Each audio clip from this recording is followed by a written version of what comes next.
Hey everyone, welcome back. Hope you're having a fantastic day so far. So it's finally happening, a vote on the Social Security Fairness Act.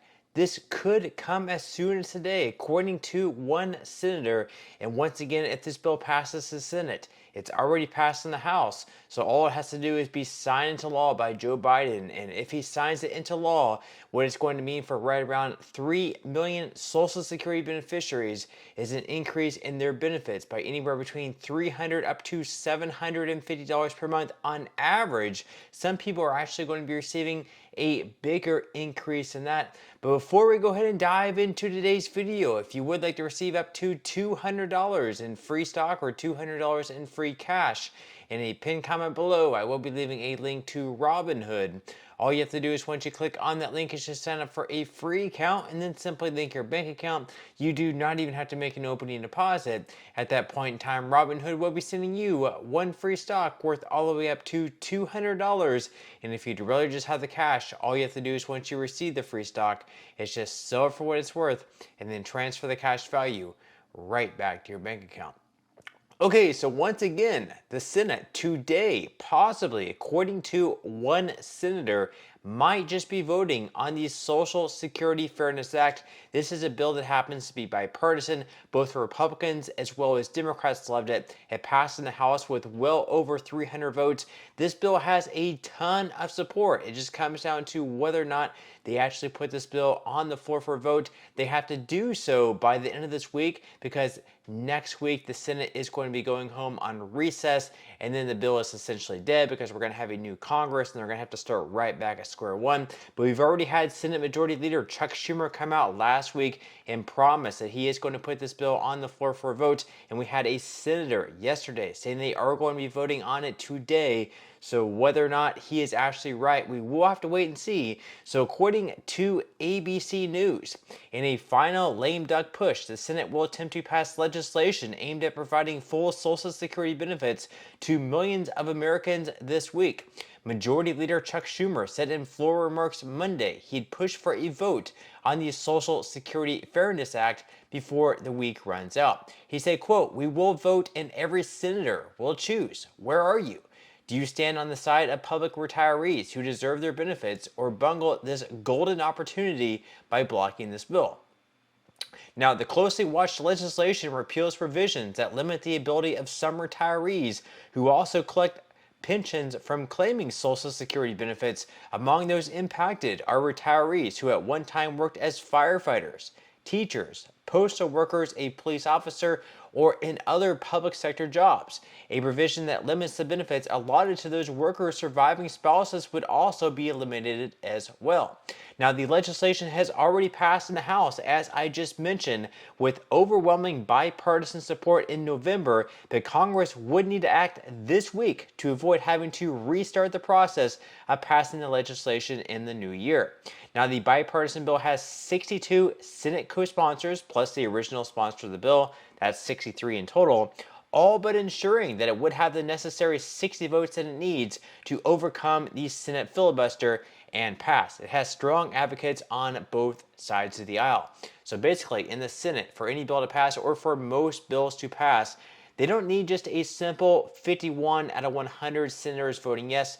51 to 49 would be a simple majority, and you would think it would pass, but actually in the Senate, it is a little bit more difficult. In the Senate, for most bills to pass, you do need at least 60 yes votes out of 100 total votes. So it does get a little bit more difficult in the Senate. That's why it's important they get at least 60 votes. That's why it's also important that we have both Republicans as well as Democrats on board with this bill, which at the moment we do. We have, once again, 62 co-sponsors plus the original sponsor of the bill. So 63 pretty much senators signing their name onto this bill, saying that if it is put on the floor for a vote, they will vote yes. Whether or not that changes, we will have to wait and see.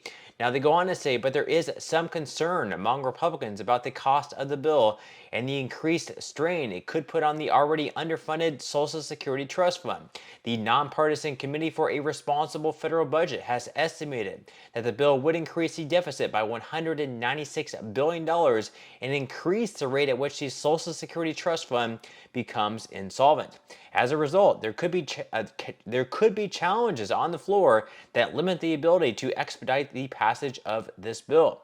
And there's certainly a time crunch to consider. The Senate isn't short on things to accomplish during this last week of the lame duck session. It is currently working to process the must-pass National Defense Authorization Act. Senators must also approve a government funding bill before the end of the week if they wish to avert a government shutdown, and if the Social Security Fairness Act is challenged in a way that slows the process of its passage, the Senate may run short on time to get this done, and it is not yet known when the Senate will vote on this legislation. Now, one senator came out yesterday. His name is Ed Markey. He came out and said that he is going to be voting in favor. He is going to be voting on this bill. He's going to be voting yes on this bill. Yesterday, he said that he's going to be voting yes tomorrow. So that would be today. So if he's right on that, if they're actually going to be voting on this bill today, not sure if it is official yet. We won't know. Maybe they will at some point later tonight, or maybe it could be tomorrow, or maybe it could be even on Friday. But it seems that this bill has a very strong chance of passing. We are going to be playing that video by Ed Markey in just a second. Now, according to AS, the WEP and GPO affects almost 3 million workers in the public sector, including public school teachers, police officers, and firefighters.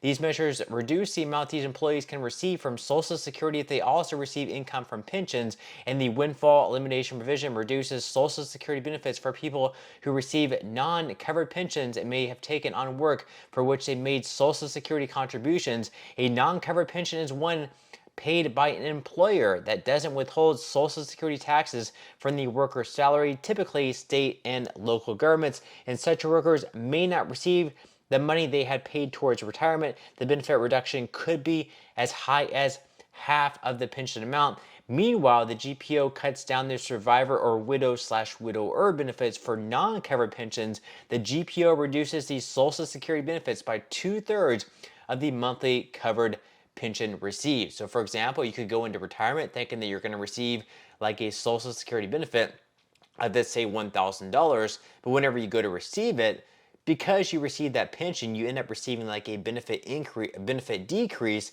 of like $700. So you're only receiving a benefit from Social Security of like $300 instead of the $1,000 that you would have been receiving had you not been receiving your pension. Now, once again, yesterday, Ed Markey said that they are going to be voting on the bill today. He said he's going to be voting yes on the bill tomorrow. He said that yesterday, so that would be today. Let's go ahead and roll the clip. In 1983, the windfall elimination provision slashed retirement benefits for public servants. It was unacceptable then, and it's unacceptable now. As we speak, an entire generation of teachers, firefighters, police officers, postal workers, community college custodians, food service workers, public health providers, Veterans Affairs nurses, retired federal employees, and public servants of all stripes are being denied the Social Security benefits which they earned. It's not a windfall, they earned it. And I voted against the windfall elimination provision in the House of Representatives because I knew I was voting for public servants and their families. But it passed, and it's now long past time we reverse that wrong. Tomorrow, I will proudly vote to pass the Social Security Fairness Act and restore Social Security benefits for nearly 3 million public servants, including 130,000 in Massachusetts. It's not a windfall. It's earned. This Social Security benefit belongs to each and every one of those 3 million hardworking public servants. Okay, so once again, he said he would be voting in favor of this bill. Let's go ahead and see if they end up voting on it today. I will definitely make sure to keep you guys updated. Now, he could be wrong. Maybe they will end up voting on it tomorrow, actually, on Wednesday. Maybe it'll be Thursday. And of course, once again, Friday will be the last day that they will have to vote on it, unless, of course, they overstay in DC and they don't take their recess and they wait there another week and end up voting on it next week. But I think if it gets done, if this thing is going to get done, it has to be done at some point this week. As always, leave your thoughts and comments below though, but that's all we have for today's video, and I will see you in the next one.